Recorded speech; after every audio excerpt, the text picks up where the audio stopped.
아토피 피부염이나 천식, 비염과 같은 알레르기가 있는 분들은 언제라도 증상을 악화시킬 수 있다는 점 꼭 기억해 주시기 바랍니다. 피부과 전문의가 알려주는 알기 쉬운 피부 이야기의 박정찬입니다. 아토피 피부염이 갑자기 나빠져서 병원에 오시는 분들이 많은데 잘 이야기해보면 새집증후군이 의심되는 경우가 많습니다.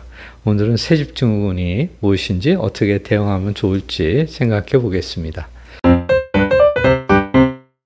새집증후군은 아토피와 연관성이 높다 보니까 알레르기로 생각하시는 분들이 많은데, 새집증후군은 알레르기가 아니라 포르말데하이드, 벤젠, 톨루엔, 다일렌과 같은 화학약품에 의한 과민 반응으로 가구나 접착제, 페인트, 바닥 및 마감재와 같은 건축 자재에서 나오게 됩니다.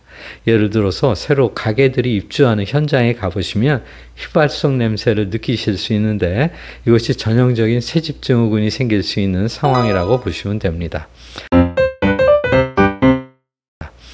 새집증후군이 의심된다고 말씀드리면 우리 집은 새집 아니라 말씀하시는 분들이 많은데, 새로 지은 집만 문제가 되는 것이 아니라 합판 접착제나 바닥 및 마감재, 벽지, 가구 등에서도 나오기 때문에 새집이 아니더라도 인테리어만 하시더라도 충분히 새집증후군을 일으킬 수 있습니다.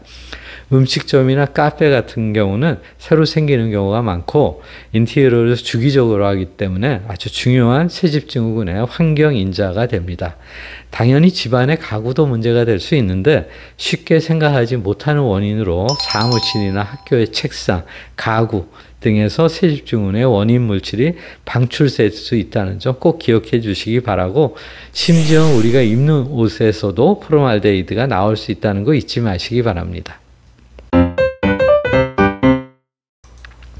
새집증후군의 증상은 아토피가 나빠지는 게 가장 전형적이긴 합니다만은 그 외에 피부 가려움증, 발진 등도 있고 눈이나 호흡기 증상이 올 수도 있는데, 따갑고 목이 아프고 기침을 할 수도 있고, 또 머리에 또 영향을 준다면 두통이나 어지러움도 올 수 있습니다. 궁금한 점은 새집증후군을 예방하기 위해서 돈을 들여서 새집증후군 제거 서비스를 받으시는 분들이 많은데, 과연 얼마나 효과가 있는지 생각해 보겠습니다. 새집증후군에서 방출되는 원인 물질은 보통 3년 이상 나오는 것으로 알려져 있기 때문에, 이런 새집증후군의 원인 제거 서비스는 단기적으로는 물론 효과가 있겠지만 장기적으로는 큰 도움이 되지 못합니다.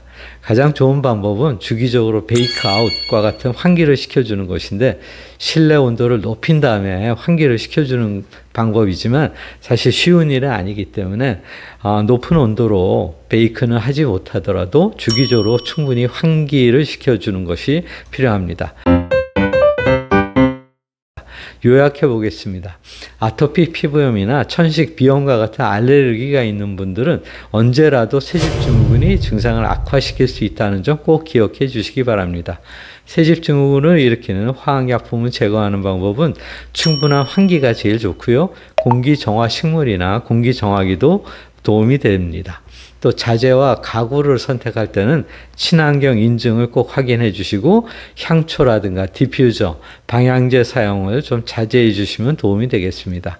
오늘은 새집증후군에 대해서 말씀드렸고요. 앞으로 유용한 정보 계속 알려드릴 테니까 구독과 좋아요 부탁드립니다. 감사합니다.